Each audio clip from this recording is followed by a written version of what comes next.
Hello, my dear students. My name is Himal Handu.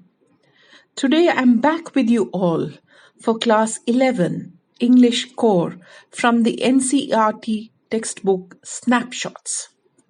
This is part 2 of chapter 1, that is, The Summer of the Beautiful White Horse, written by William Saroyan.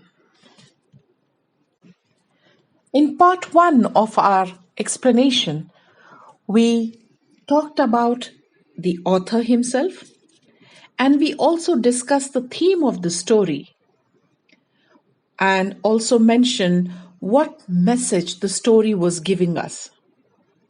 We also went on to discuss the main characters in the story in our last session, along with a brief summary of the story. We finished the session with explanation of some difficult words from the text. So, are you ready for today now?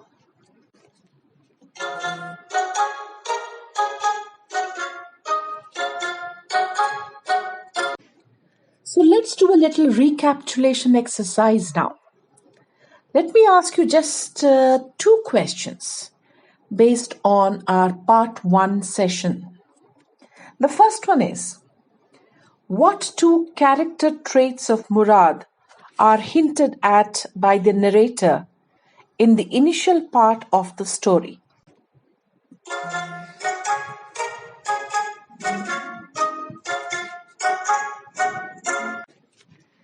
So if you remember, Murad was considered very crazy by everybody. Everyone who knew him, of course, except the narrator, his own cousin, Adam. He was quite crazy about horses, and he enjoyed being alive more than anybody else. Now let me ask you another question to recapitulate. What were the traits of the Garaglan family which we highlighted in our last session?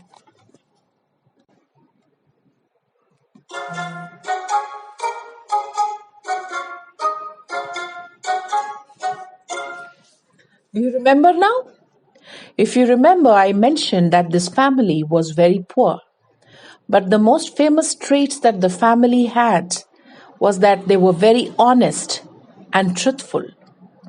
They were proud of the family first, and they would never take advantage of anybody in the world. They would not steal. Not a single member of the Garaglinian family would be a thief. So these are some traits of this tribe that has been mentioned by the author. We shall now continue with the rest of the story in detail. We continue from where Murad comes in with a white horse, and Adam realizes that the horse must have been stolen, but cannot believe it. Murad remains coy about the horse's origins, and Adam justifies the theft to himself, reasoning that perhaps it isn't actually stealing unless they try to sell the horse. So if you see on page number 2 at the bottom, he says, "Well, it seemed to me stealing a horse for a ride was not the same thing as stealing something else, such as money." Let me give you, students, a little example here to which you can relate to. For example, if you happen to find your friend's scooty and he has forgotten to take the keys along with him, you are tempted to take a ride on the scooty. So, going for a ride on the scooty is not the same thing as stealing the scooty or even selling the scooty for money. So, this is what Adam justifies about the horse. So, unable to resist any longer, Adam just hops on the horse behind Murad and they begin their ride. Adam reflects on his cousin's unconventional nature. Everyone says he has inherited the crazy streak of the tribe from their uncle Khosrow. Though Murad is not a direct descendant of Khosrow, the tribe believes that Khosrow is the father of his spirit. The two enjoy a long and satisfying ride until Murad orders Aram off the horse, wanting to ride alone. Aram demands the same privilege, just like any of you in the class. When the teacher gives a privilege to any one child in the class, all of you want the same for yourselves. So, Aram demands the same privilege, and Murad finishes his solo ride and gives him that chance. But unfortunately for Aram, the horse runs into a neighbor's vineyard, where it begins to leap over vines, and Aram is soon tossed from the horse. Now Murad comes running, and both boys frantically look for the horse. Now, it is important for them to find the horse. It's not exactly stolen, but they have it with them, so they need to return it. They eventually find it and hide it in the barn. A barn, my dear students, is a place where usually grain is stored. So it's not a place which is frequented by many. And it was an abandoned vineyard.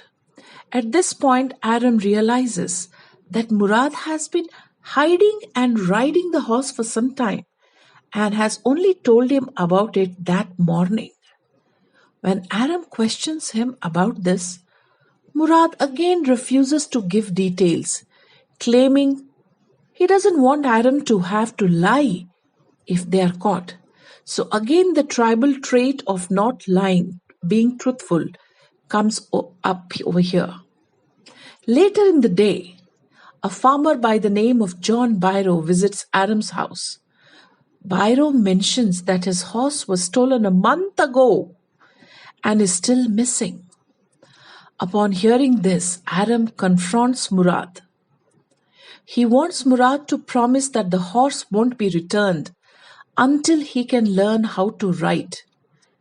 To this, Murad complains that it will take a year for Aram to master riding a horse. Now you see what is happening to Aram. In his selfishness of wanting to learn to ride a horse, he forgets that the horse belongs to someone else. So the boys settle on returning the horse in 6 months, and they ride it every morning. One day, 2 weeks later approximately, the boys are riding the horse back to the deserted vineyard, and they run into John Byro. Byro observes that the horse resembles the one he lost. Even the teeth are the same, he feels. If not for the honest reputation of their family, Byro says, he would think that the boys had stolen his horse. He remarks that a suspicious man would believe his eyes instead of his heart and goes on his way. After this incident, both the boys feel very bad about what they have done. Chastened by his faith in their family, the 2 boys say goodbye to the horse and return it to Byro's barn early next morning. That afternoon, when Byro brings the horse to Aram's house, claiming that it is stronger than ever and better tempered than before, he only means to say that it has been looked after well by both the boys. Now that's the end of the story, and isn't that an adventurous story? I hope you liked it. But before I wind up today, I have 2 questions I want you to ponder over. Question 1.